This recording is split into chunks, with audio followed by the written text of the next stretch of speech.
Merci d'être avec nous sur Al24 News au sommaire de l'actualité de ce vendredi 21 juin. 259e jour de l'agression génocidaire sioniste contre la bande de Gaza avec le bombardement de plusieurs régions du nord au sud, notamment une école de l'UNRWA abritant des enfants.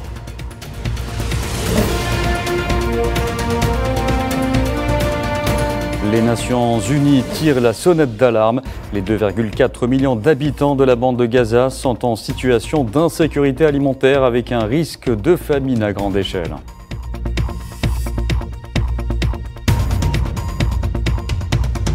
L'Arménie annonce la reconnaissance de l'État de Palestine dans le but d'avancer vers la paix au Proche-Orient, insistant sur la situation critique à Gaza.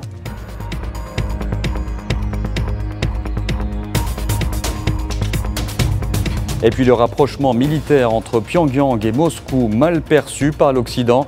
Il est jugé de regrettable par Séoul et d'extrêmement préoccupant par Washington.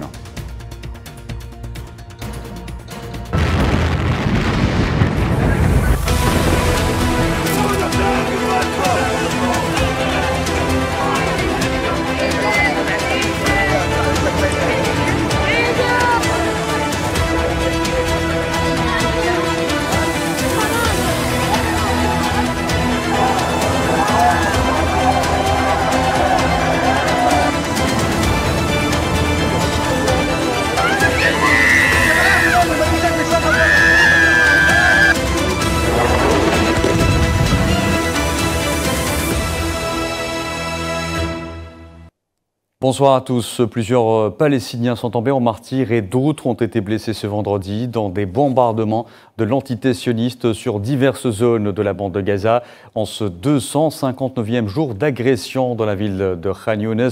Au sud de la bande de Gaza, 3 Palestiniens sont tombés en martyrs.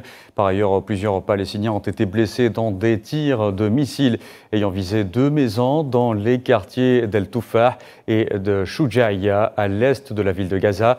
L'artillerie de l'entité sioniste a également tiré plusieurs obus vers les quartiers d'El Zaytoun au sud-est de la ville de Gaza et vers les zones nord du camp de Nusayrat ainsi que sur plusieurs zones à l'est de la ville de Deir el-Balah, de la ville d'El Masdar et du camp d'El Marazi au centre de l'enclave palestinienne.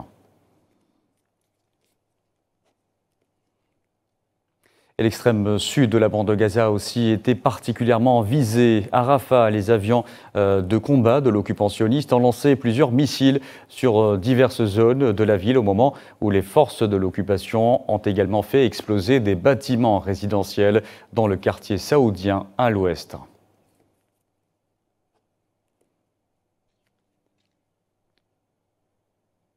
Et à Khan Younes, une école abritant des enfants a été endommagée après une frappe aérienne de l'entité sioniste sur un bâtiment voisin. Il s'agit d'une école de l'UNRWA où résidaient des personnes déplacées.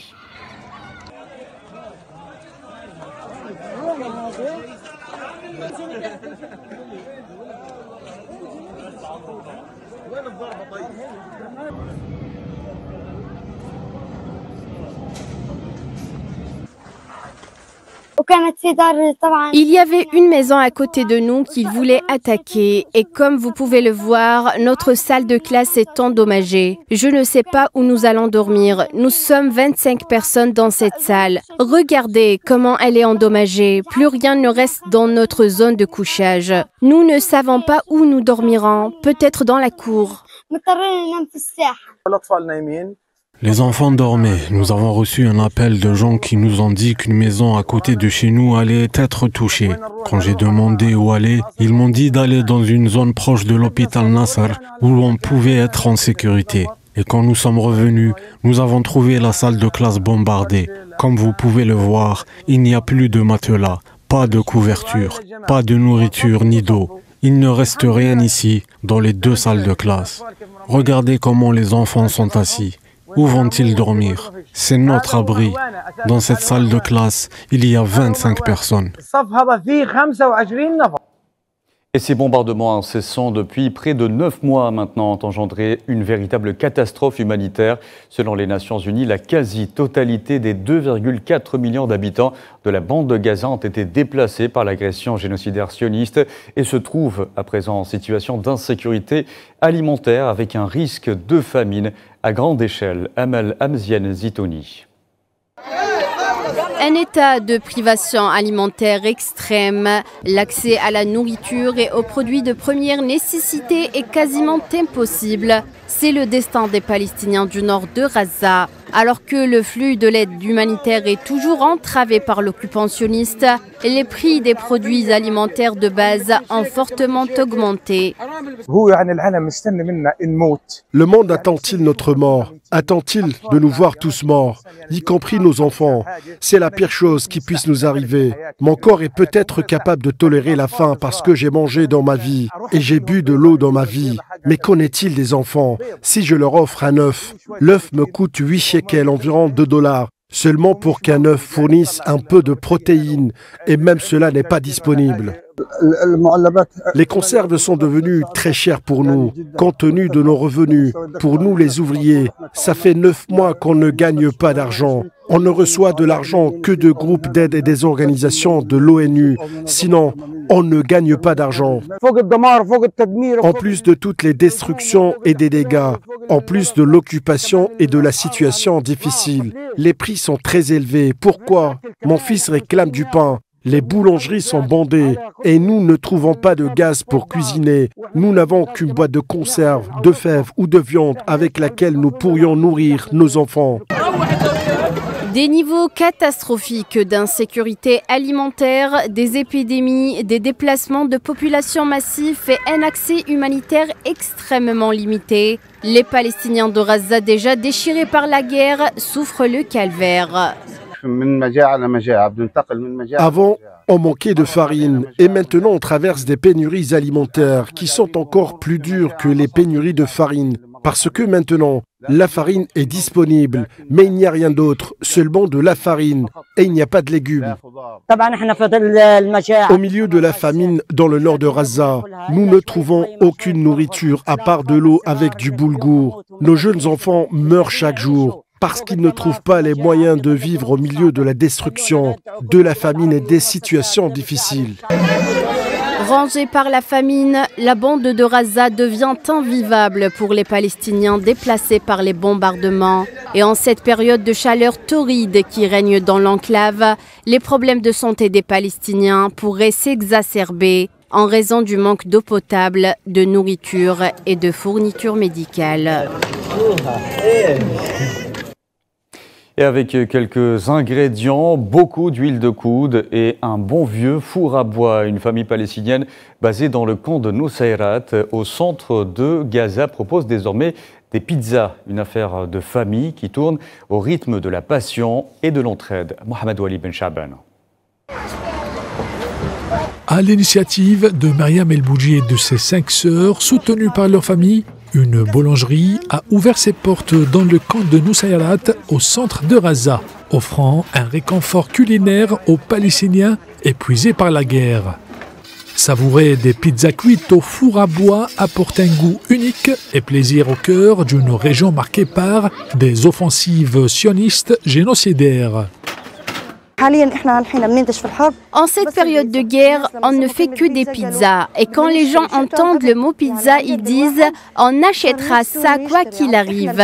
Même nous, les filles qui travaillons à la boulangerie, on prend parfois quelque part. Les gens sont fatigués de manger de la nourriture de charité parce que cela leur évite d'avoir à se procurer du bois de chauffage. Puisque l'implication de tout un chacun est essentielle, même les hommes n'ont pas hésité à mettre la main à la pâte, permettant ainsi à Myriam et à ses sœurs de préparer de délicieuses pizzas malgré la rareté de l'eau et la cherté du bois.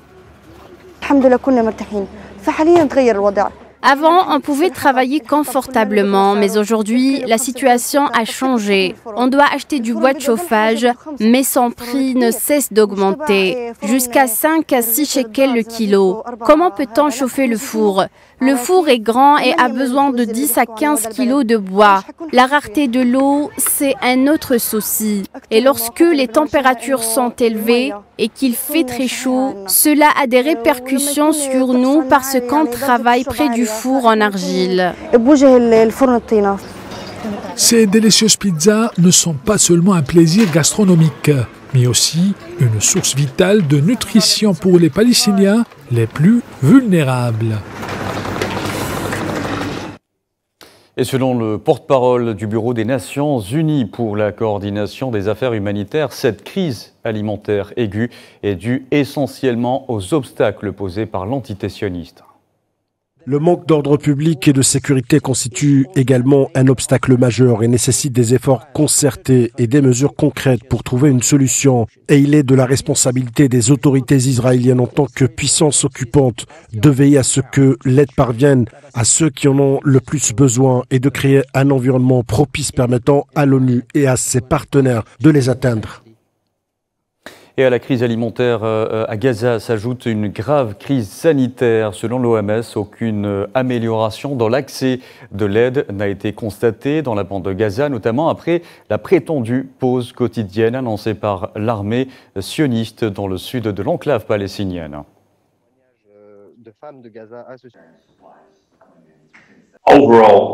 Dans l'ensemble, nous, les Nations Unies, pouvons dire que nous n'avons constaté aucun impact sur l'arrivée de l'aide humanitaire depuis cette annonce, je dirais unilatérale, de cette pause technique. C'est globalement l'évaluation que nous faisons.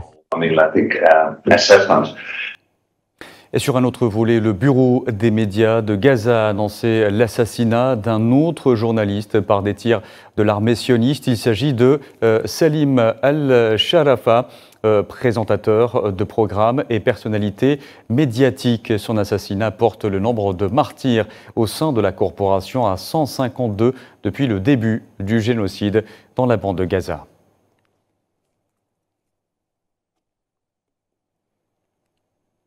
Et en Cisjordanie occupée, l'armée de l'occupation et des colons sionistes ont mené ce vendredi dès l'aube une campagne d'incursion dans des villes et villages accompagnée d'arrestations et de destruction de véhicules et de biens palestiniens. L'armée sioniste a pris d'assaut notamment la ville de Ramallah et les villes du gouvernorat centre, la ville de Qalqilia au nord et les villes des gouvernorats de Beit Lahm et d'El Khalil au sud.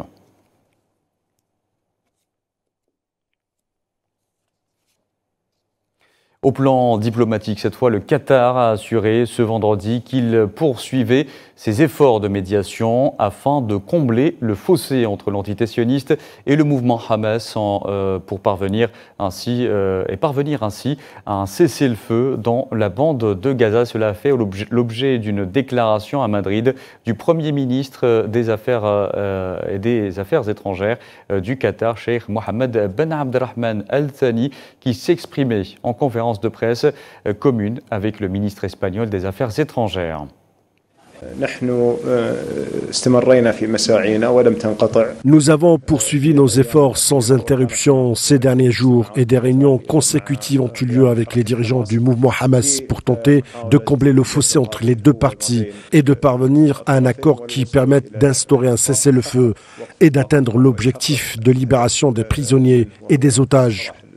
Les efforts se poursuivent, mais jusqu'à présent, nous ne sommes pas parvenus à la formule qui nous semble la plus appropriée et la plus proche de ce qui a été présenté. Dès que cela sera fait, nous communiquerons avec la partie israélienne pour essayer de combler le fossé et de parvenir à un accord le plus rapidement possible. Et de son côté, le chef de la diplomatie espagnole, José Manuel Álvarez, a affirmé que Madrid ferait tout pour empêcher une escalade, ajoutant que son pays et le Qatar préconisaient la tenue d'une conférence de paix entre les parties avec la participation de l'ensemble de la communauté internationale. Les deux pays sont tout à fait d'accord sur le fait qu'une paix juste ou une paix durable ne peut être obtenue que par l'application de la solution à deux États et la matérialisation d'un État palestinien réaliste et viable. Et à cet effet, nous préconisons la tenue d'une conférence de paix entre les parties, avec la participation de l'ensemble de la communauté internationale. Et je vous disais en titre, l'Arménie a annoncé ce vendredi la reconnaissance de l'État de Palestine dans le but d'avancer vers la paix au Proche-Orient, insistant sur la situation critique à Gaza, se joignant ainsi à l'Espagne, l'Irlande et la Norvège qui ont aussi officiellement reconnu l'État de Palestine fin mai. Erdogan a appuyé cette décision par son soutien à la résolution des Nations Unies sur un cessez-le-feu immédiat dans la bande de Gaza.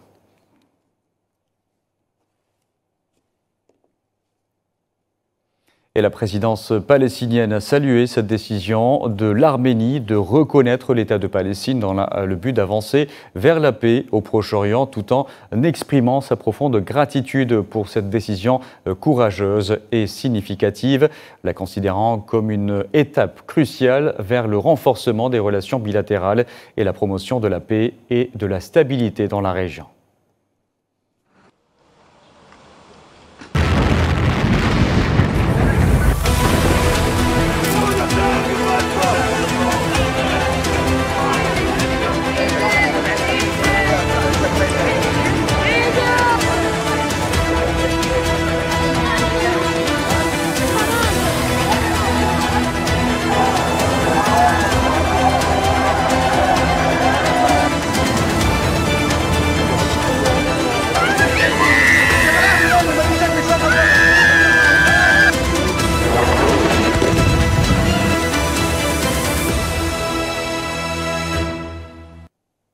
Dans l'actualité également de ce vendredi, la montée du terrorisme au Sahel, l'objet d'une réunion informelle des membres du Conseil de sécurité de l'ONU, l'occasion pour le représentant permanent de l'Algérie auprès des Nations Unies, Ammar Benjama, de souligner les dangers de cette menace, réitérant l'expérience de l'Algérie en matière de lutte contre le terrorisme.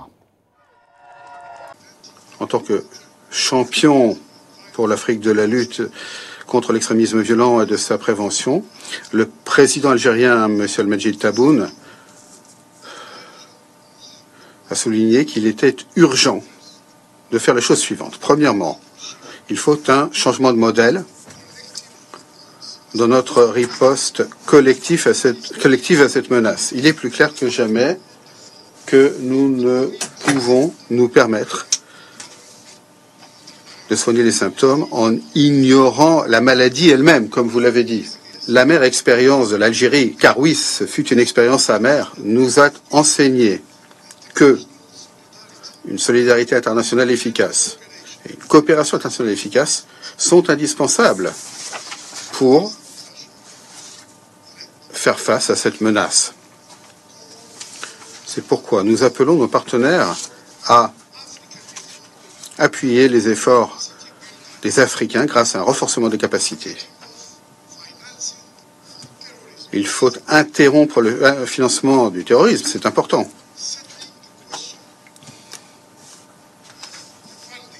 Régler la question du financement de mécanismes d'appui à la paix conjoints ONU-Union africaine. Et enfin, il faut investir dans le développement durable sur le continent.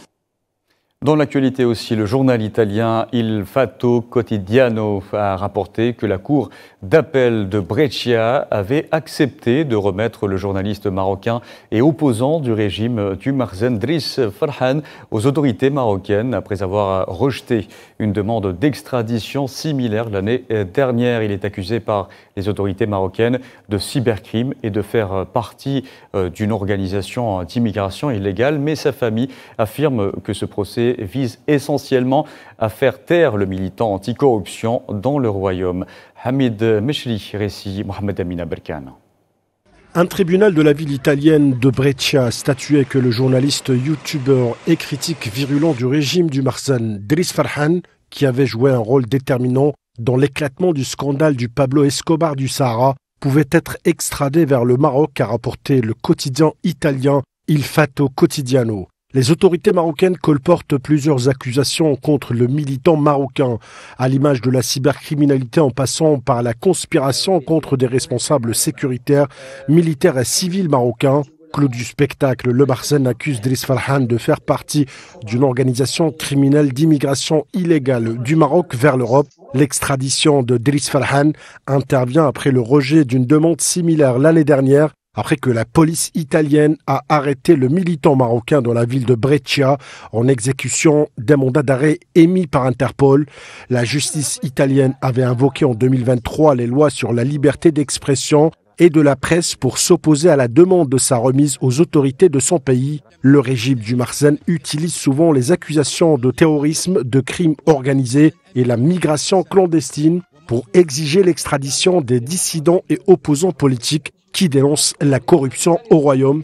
Les défenseurs des droits de l'homme et la famille du militant ont déclaré que cette décision conduirait inévitablement à un faux procès et à une longue peine de prison pour Driss Farhan. Ils craignent également pour la vie du militant étant donné la répression féroce à laquelle font face tous ceux qui osent dénigrer le roi et ses serviteurs. Driss Farhan, 59 ans, en exil en Italie depuis 30 ans, youtubeur et fondateur du site internet Asheror News 24, est celui qui a fait éclater l'affaire de Pablo Escobar du Sahara, provoquant un tremblement de terre politique et sécuritaire sans précédent au Maroc. Sur son site internet et chaîne YouTube, il a fuité des conversations très compromettantes entre des conseillers du Marsen et la célèbre chanteuse marocaine Latifa Rafat, épouse du baron de drogue à la tête de ce scandale.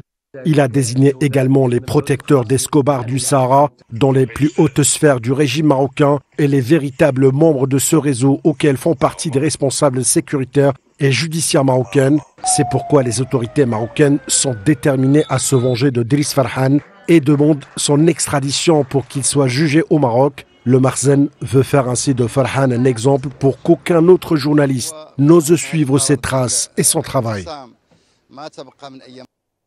Dans le conflit russo-ukrainien à présent, la Russie a annoncé avoir intercepté dans la nuit d'hier quelques 114 drones ukrainiens qui visaient des raffineries russes au sud-ouest du pays, des attaques que Kiev avait revendiquées auparavant.